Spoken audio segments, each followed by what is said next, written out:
गरिन्जेलसम्मका लागि पछि विश्वविद्यालयलाई नै हस्तान्तरण गर्ने गरी अस्पताल र MBBS कार्यक्रम सञ्चालन गर्ने गरी अगाडि जाने कुरामा हामीले प्रयास थालेको अनुरोध गर्न चाहन्छौँ।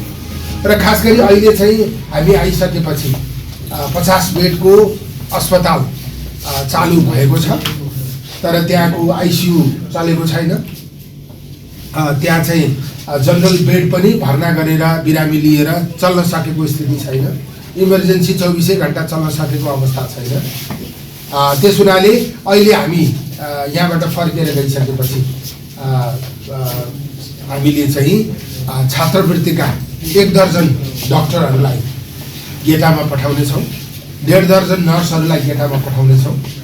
उहाँहरूको सक्रियता र यहाँ भइरहनुभएका चिकित्सक र स्वास्थ्यकर्मीहरू समेतको सक्रियतामा तत्काल इमर्जेन्सी सेवा 24 घण्टा सञ्चालन गर्ने, ICU सञ्चालन गर्ने र यहाँ चाहिँ अस्पताल सुचारू ढङ्गले सञ्चालन गरेको मेसेज हामीले एकदमै छिटो दिनेछौँ। र क्रमशः एकदमै छिटो हामीले चाहिँ अहिले यहाँ भएको थोरै जनशक्ति स्वास्थ्य मन्त्रालयभित्र भएको जनशक्तिलाई अन्तबाट चाहिँ कटौती गरेर हामीले केही सङ्ख्यामा गेटामा पठाउनेछौँ। छात्रवृत्तिको जनशक्ति पनि हामी जति सक्दो अधिकतम उपलब्ध गराउनेछौँ। यो तीनटै तरिकाबाट जनशक्ति उपलब्ध गराइसकेपछि अपुग जुन जनशक्ति हुन्छ त्यसलाई थोरै सङ्ख्यामा ONM गरेर हामीले चाहिँ गेटामा उपलब्ध गराउने स्थिति निर्माण गर्नेछौँ। अब अहिले एकैचोटि 300 बेडका लागि ONM गर्ने हो भने यो 1 अरबको हाराहारीमा हामीलाई आर्थिक स्रोत आवश्यक पर्छ। त्यो स्रोत जुटाउन सक्ने स्थिति छैन। त्यसैले न्यूनतम स्रोतबाट 300 बेडको अस्पताल सञ्चालन हुने गरी हामीले स्वास्थ्य मन्त्रालयको जनशक्ति, त्यसपछि गएर छात्रवृत्तिको जनशक्ति, अहिले यही भएको जनशक्ति सँगैमा थोरै खर्चबाट सञ्चालन गर्न सकिने गरी थोरै सङ्ख्यामा ONM गरेर थप गर्ने गरी हामीले चाहिँ अगाडि बढ्नेछौँ।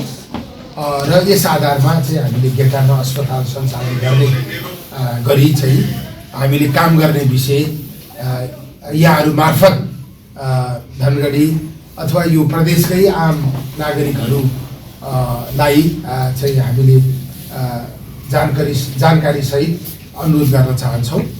अब यो चाहिँ गेटा यहाँ सञ्चालन गर्न जरुरी छ, किनकि यहाँ चाहिँ यत्रो धेरै आबादी भएको जनसङ्ख्या भएको ठाउँमा पनि विशिष्टकृत उपचार सेवा उपलब्ध गराउने संस्था नभएको स्थिति छ। सेतीमा क्षमताभन्दा बढी चाहिँ सेवाग्राहीहरू गएको स्थिति छ। त्यसैले चाहिँ यहाँ विशिष्ट सेवा उपलब्ध गराउने सङ्घीय सरकारले सञ्चालन गरेको अस्पताल एकदमै छिटो जरुरी छ। त्यसमा चाहिँ गेटालाई त्यस अनुरूप अगाडि बढाइने कुराको अनुरोध गर्न चाहन्छु। चाहिँ मलाई लाग्छ त्यो समस्याबाट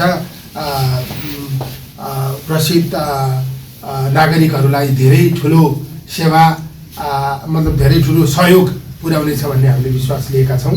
अहिले चाहिँ त्यस विषयमा हामीले सेतीमा सहकार्य गर्ने भनेर हामी आएका छौँ र सेतीमा चाहिँ भवन पूर्वाधारको पनि आवश्यकता रहेछ। उपचार सेवा विस्तार गर्नका निम्ति अरू विभिन्न सेवाहरू थप गर्नुपर्ने स्थिति रहेछ। तर अब जस्तै मुटुको सेवा विस्तार गर्नका निम्ति गेटामा पूर्वाधार पनि भएको र त्यो विश्वविद्यालयको रूपमा विकसित हुने भएको कारणले अब यहाँ मुटुको सेवा गेटामा नै विस्तार हुने स्थिति हुन सक्छ।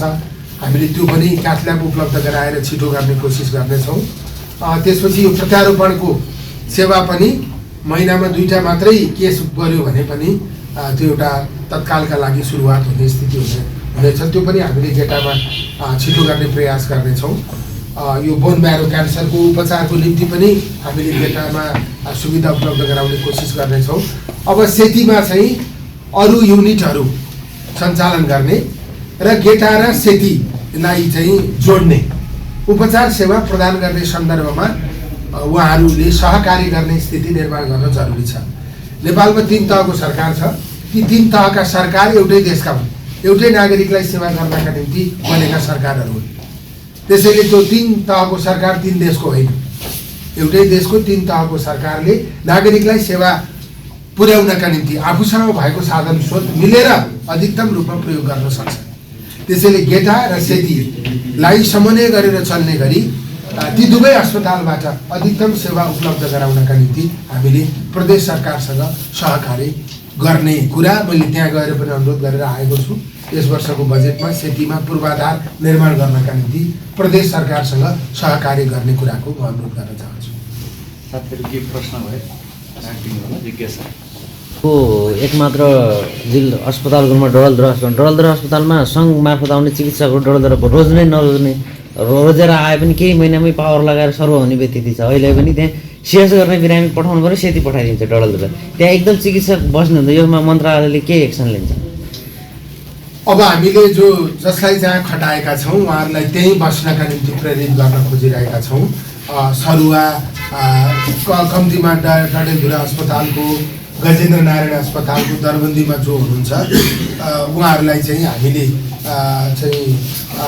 सकेसम्म चाहिँ काठमाडौँ नतान्ने नीति हामीले अवलम्बन गरेका छौँ। अब खास गरी यस्तो हुन्छ, अब डाक्टरको विशेषज्ञता जे हो त्यसको सेवा गर्न नपाउने भएपछि अब डाक्टरको त कामै हुँदैन। त्यसो भएपछि जहाँ काम पाउँछ उहाँहरू त्यहाँ जान खोज्ने कुरा स्वाभाविक हो। तर डडेलधुरा अस्पतालमा सेवा दिन सक्ने ठाउँ छ भने हामीले कुनै पनि डाक्टरलाई डडेलधुराबाट अन्त लाने छैनौँ। हामीले त्यसलाई अलिकति कडाइका साथ लागू गरेका छौँ। अब खास गरी चाहिँ डडेलधुरा अलिकति दुर्गम ठाउँ भएको कारणले अब चिकित्सकहरू आउन गाह्रो मान्ने, यो गजेन्द्र नारायणमा पनि त्यो खालको समस्या छ। अब यसरी टाढाको अस्पताल जाने चिकित्सकहरूलाई थप सुविधा, थप प्रोत्साहन, थप चाहिँ कुनै पुरस्कृत गर्ने स्थिति निर्माण गर्न हामीले खोजिरहेका छौँ। हुन्छ, यो गेटा र अब सेतीको कुरा त भयो, डडेलधुरा कुरा त भयो, सुदूरपश्चिमका अन्य पहाडी जिल्लाहरूमा जिल्ला अस्पताल छन् र त्यहाँ स्थानीय तहमा त्यो खालको सुविधा छैन। हिजो मात्रै एउटा बजारको केस हजुरले सुन्नुभयो होला, बाटोमै त्यो नवजात शिशु र सुत्केरी आइमै बाटोमै मृत्यु भइदिने उपचार समयमा अस्पताल नपुगेकै कारणले यो अन्य पहाडी जिल्लाका अस्पतालहरूको स्तरोन्नति, त्यहाँको उपकरण भौतिक संरचनाको कुराहरूमा सरकारले के गर्छ, यी केसहरू अब कम गर्न नहुन दिनका लागि? भन्दा हामीसँग जिल्ला अस्पतालमा संरचना छ तर त्यो पूर्ण छैन। अब त्यो कतिपय गर्भवती महिलाको पेटको बच्चा 9 महिनासम्म अल्ट्रासाउन्डै नगरिकन जन्मिने स्थिति छ हैन। त्यसैले अब हामी सबै जिल्ला अस्पतालमा अल्ट्रासाउन्डको सुविधा उपलब्ध गराउन सङ्घीय सरकारले सहयोग पुर्याउनेछ। त्यहाँ चाहिँ अपरेसन थिएटर निर्माण गर्नका निम्ति पनि हामीले चाहिँ सहयोग पुर्याउनेछौँ।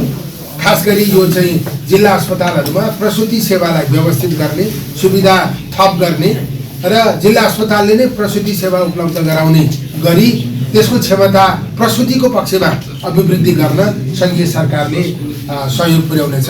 हामी ती कामहरूका निम्ति प्रदेश सरकारसँग सहकार्य गर्नेछौँ। अब अस्पतालको वर्गीकरण शैय्याको आधारमा होइन, सेवा दिने चाहिँ पक्षको आधारमा हुनुपर्छ। के सेवा दिन्छ त्यसको आधारमा वर्गीकरण हुनुपर्छ। नेपालका 5 तहका सरकारहरू सबैले एउटै सेवा दिन सम्भव छैन। सबैमा एमआरआई, सिटी स्क्यान राख्न सम्भव छैन। हामीले चाहिँ स्वास्थ्य चौकीमा नै एमआरआई खोजिरहेको स्थिति छ।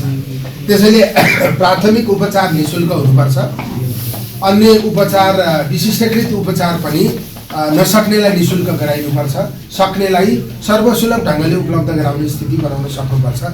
त्यसमा चाहिँ हामीले जिल्ला अस्पतालहरूमा के को उपचार हुन्छ त्यसको आधारमा जिल्ला अस्पताललाई व्यवस्थित गर्ने, त्यसको क्षमता अभिवृद्धि गर्ने र जिल्ला अस्पतालमा यी सेवाहरू दिइन्छ भन्ने कुरालाई प्रस्ट्याउने गरी हामी अगाडि बढ्नेछौँ र जिल्ला अस्पतालको क्षमता अभिवृद्धि गर्नका निम्ति प्रदेशसँग मिलेर हामीले काम गर्नेछौँ।